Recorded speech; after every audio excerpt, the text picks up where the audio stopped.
Picture this. You're on a first date and your brain is already in overdrive. Is she talking too fast? What does that tattoo on her wrist mean? Did she just say something weird about her ex? You're on high alert for red flags, going through your list of 20 or 30 or 49 or so red flags that you can remember, like an autistic savant at a casino, and you're overanalyzing her like a detective at the crime scene that your date is now turning into because somebody told you that spotting red flags is supposed to save you from heartbreak, help you pick the perfect woman. But what if I told you that obsessing over red flags isn't actually the key to finding a good relationship? I'm Paul, human behavior expert, and today we're going to dive into why red flags lists might be holding you back and what really matters instead.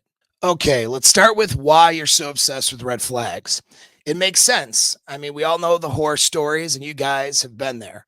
The woman who turned out to be controlling, or the one who ghosted after 6 months, or the classic, she's still in love with her ex plot twist. So we have trained ourselves to look for warning signs. If she's rude to the waiter, if she's too clingy, or if she's got like a shady social media vibe. The idea is simple. If you can spot the bad stuff early, you'll dodge the bullet and you'll end up with someone who's great. It's like a superpower, right? Except it's not working as well as you think. Red flags are everywhere if you look hard enough. This leads to the first problem of what is called a negativity bias. Think about it. Nobody's perfect. That woman who didn't text back for 3 hours, maybe she's aloof and not that interested, or maybe she's just busy. The woman who talked about her ex for a minute, like, is that a sign that she's not over him? Or maybe she's just processing some things out loud and you need to ask more questions then about that scenario. You see, context matters. I have guys with great relationships with women, for example, who might have tattoos, which some would consider a red flag, but her mindset when she got the tattoo is different than how she is now. I have guys who are in great relationships with women who have a poor financial history, for example, which is definitely a red flag, but she doesn't make financial decisions in the home and doesn't purchase anything over $100 without talking to her husband first. So her being bad with money causes zero problems for that couple. You see, context and solutions are everything. But when you're in a red flag hunting mode, you don't see the context. You see danger. It's like we're playing a game of spot the flaw and everybody loses, including you. And studies even back this up. Psychologists have studied negativity bias, which is where we are wired to notice negatives more than the positives. So you end up hyper focused on what could go wrong instead of what could go right. But so what though, right? There are a lot of women out there, so who cares if you're just overly cautious, right?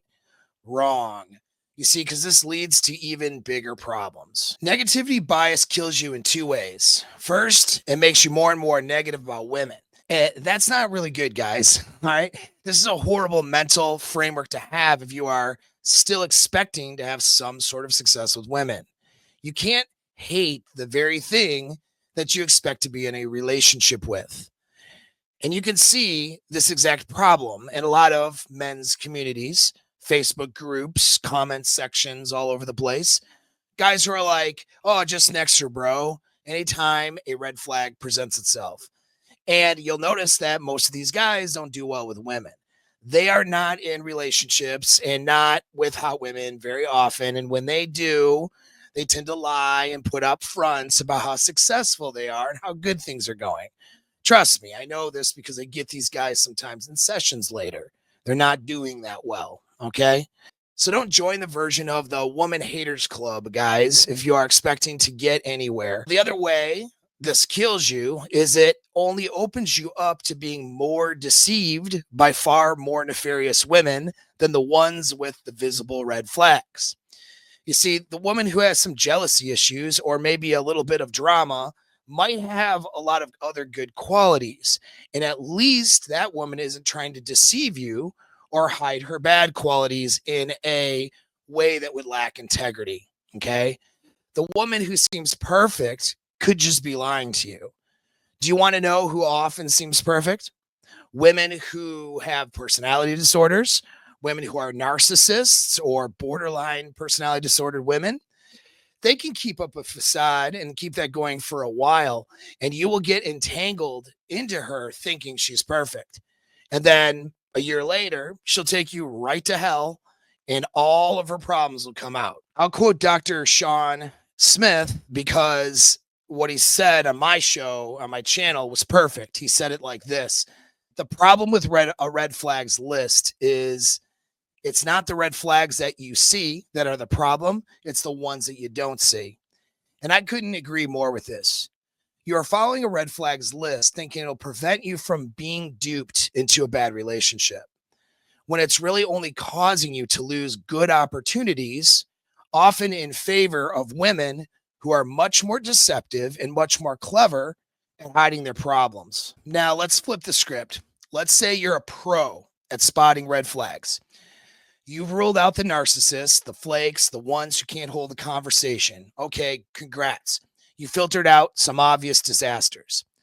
But does that mean that the person left standing is automatically a great companion to you? Not even close.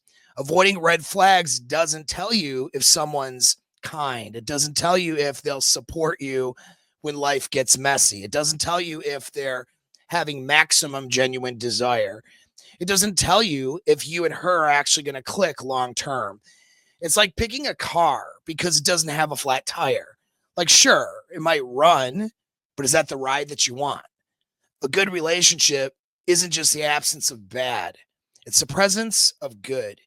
And red flags, they don't measure that. Now, let's get real, guys. Constantly hunting for red flags doesn't make you a better chooser, it just makes you paranoid.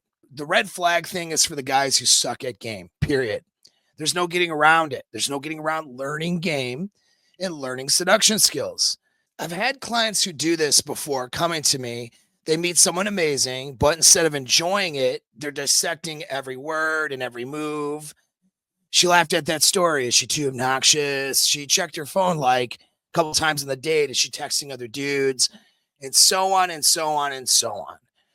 The dude is exhausting himself, overanalyzing, and she ends up dumping his ass anyway because he's so in his head that he can't connect with her, let alone seduce her. And that's what happens. You're so busy playing defense that you don't let yourself connect. Relationships need your empathy and connection and game, not so much a checklist. There's no getting around it, guys. You need skill in game. You need skill in seduction. You need skill in persuasion. A red flags list will only make things worse if you don't have those skills. With that, let me share this with you. Are you tired of swiping endlessly with no results and sick of getting ghosted or going on awkward dates that never go anywhere? Or are you in a relationship and you're worried that she's going to lose that spark? Or maybe she already has. Most pickup and dating courses focus on the numbers game. And the numbers game isn't going to help you reattract an ex or get your wife to want to sleep with you again. Learning how to talk to a bunch of girls at a bar isn't going to get you to get that really cute girl at the gym that you've been eyeing. Look, the simple thing that you and every other guy wants is the ability to pinpoint that woman of your desires and then get her to fall for you, right? Well, this seduction superpower is exactly what Sexpionage 2.0 will give you. This is the power that no other course is teaching you. The name Sexpionage comes from the spy world, and it is a term that refers to seducing someone romantically in order to exploit them for government secrets. Having worked in government and with intelligence, I've been trained in many of these techniques. And what fascinated me was on how these male spies could target a specific woman and seduce her into sexual relationships and often getting into full-blown marriages in order to use her and obtain government secrets. And the interesting thing about these men had been that they couldn't be these high status males or these super chads that the internet tells you that you need to be to get girls. They couldn't be those guys because an extremely good looking guy or a guy who's really high status or a guy with a lot of money would get noticed. These guys are spies, so they had to blend in. So most of these guys were rather ordinary men with average paying cover jobs, yet they were able to pinpoint the women that they wanted and pinpoint their target and get her to fall madly in love with them. As it turns out, these same skills that these men used on missions are the same ones that you need in order to target and seduce the woman of your dreams. These are the deep level skills that you won't get from other courses. And in the new material for Sexpionage 2.0, you'll have even more material to work with and coaching sessions with me to teach you these proven skills. How to spark real conversations, how to build unshakable confidence and inner game, and how to connect with women authentically. From decoding what she's really thinking to mastering the art of the first date to reattracting a woman that you lost touch with or reattracting a wife who lost interest in you, you'll have easy to access instructions that will enable you to seduce and get the girl you want immediately. So stop guessing and stop playing the numbers game and start winning. I'm opening Sexpionage 2.0 for enrollment very soon, like within a few days. So don't waste time. Click the link and join my community for free so you won't miss when I open enrollment. This will be the only chance that you'll have this year. So if red flags aren't the answer, what is it? Here's the counterintuitive truth. Instead of focusing on what you don't want, you have to focus on what you do. This is the problem with a lot of guys. They're so busy trying to not get what they don't want that they can't even articulate to themselves what they actually do want. You got to get clear on the qualities that matter to you. Loyalty, humor, ambition, great ass, whatever it is. Okay. You got to look at those. It's not about ignoring the bad stuff as much as it is about not letting the bad stuff run the show. So, for example, I had a client who stopped doing this thing where he would next a girl because she seemed reluctant on the first few dates. And instead, he started asking himself, are things progressing along in the right direction? He started asking himself different questions. He's been with his girl for more than 3 years. And yeah, she might have some quirks but he didn't ditch her early on over what he thought might be a few red flags. He instead worked through things because she seemed like she had a lot of potential and she's been great and otherwise the best relationship he's ever had. So here's a practical way to try to do this. All right. Next time you are getting to know someone, don't just scan for problems. Ask yourself, what are some of the things I really like about her? Maybe she's thoughtful, or maybe she's got a great body, or she's genuinely interested when you ramble on and tell your stories. Write it down. Okay. It shifts your brain from the critique mode to the connection mode. And if the bad stuff is truly bad, like she's disrespectful or she's manipulative, you're going to notice, but you won't waste energy on every little imperfection. I have a simple journal activity that my mastermind clients do. It's called FedEx Yourself the Perfect Woman. It's a little activity that makes you crystal clear on what you want and also what you don't want.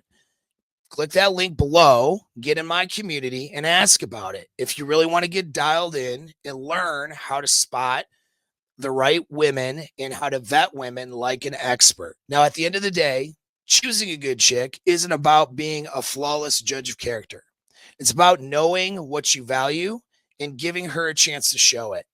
Red flags might keep you safe from the worst, but they won't lead you to the best. Relationships aren't a minefield that you have to survive. They're a space to grow and have amazing experiences. So maybe it's time to put down that magnifying glass and stop treating dates like they're crime scenes and start looking out for the sparks and looking out for good experiences instead. I mean, what do you think? Have you been stuck in red flag mode? Let me know in the comments or jump in my community and share your stories. I'd love to hear your take. Lastly, I'll remind you that the algorithms here, they're not always friendly to my content or content that helps men or mindset or relationships. So please help me fight that and help me help more people by subscribing and clicking the like button. Thanks again for listening.